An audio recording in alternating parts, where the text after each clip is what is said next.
When it comes to decorating my journal spreads, there are 3 fail-safe, surefire layout methods that I always come back to over and over. They always look great, they take the guesswork out of decorating a spread, and they help me know when a spread is finished so I don't end up over-decorating. And today, I'm sharing those decorating secrets with you. Hi, I'm Erin, and decorating my bullet journal is a huge part of the appeal of a DIY creative planning system for me, but I totally respect that decorating a planner is not for everyone, so this video is for my fellow sticker and washi tape lovers. I'm definitely not trying to say that I think my journal spreads are prettier or better than anyone else's, but I have found that when I use these 3 layout cheats, my spreads always end up looking good, and that saves me a lot of stress, so I'm hoping that they will be useful for you too. If you're also a keen decorator of journals or planners and you have your own tips, please pop them down in the comments below because I want to read your tips too. So today I'm sharing 3 page decoration formulas, and all of them can be applied to a variety of situations and notebook sizes, whether you're decorating a single page, a double page spread, an A5 journal, a B5, a square, a traveler's size, a tiny little A6 journal, it'll work for everything. And to prove that, I'm showing you some examples from the times I've used these layouts in my own journals as well. Let's get started. Let's start with a style I like to call the letterbox, named after the black bars that make a widescreen film look widescreen. Basically, this is a strip of decoration over the top and bottom of a page or spread. They can be the same height, or you can make one slightly bigger than the other depending on what feels good to your eye and how much page space you need for your planning. The letterbox is perfect for when you're setting up something horizontally oriented. In this example, I've used it on a future log where the top of the page has a bit more decoration than the bottom. Here's a letterbox layout on my content planner, on a weekly spread, in a B5 journal, both on my reading progress spread for the month and also on some book reviews. Here's a letterbox layout in a square journal, both as a double page spread and over here on a single page too, in a traveler's size notebook, another in the traveler's size, although this one was part of some waterfall tabs, hence the bit of vertical decoration too, and in a teeny tiny A6 journal that I took on holidays with me.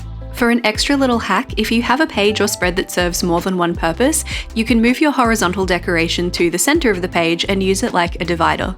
Next, we've got columns. It's a very similar concept to the letterbox, except this time the decoration runs vertically rather than horizontally.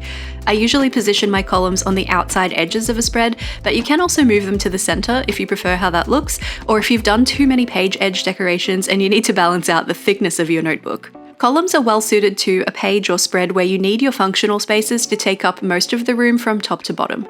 Here's an example of columns on the left page here for this exercise tracker. I've also got a letterbox on the right page for the bingo board, so I'm mixing styles here. Here's another column layout in the A5 journal for a content planner, in a B5 journal for 2 book reviews, in a square journal for my monthly reading dashboard spread, in a traveler's size notebook. This one also has a Dutch door going on here, so I feel like it's got double the impact. Here's another column layout in the same traveler's notebook. This one is also waterfall tabs, so I feel like it's really effective here too.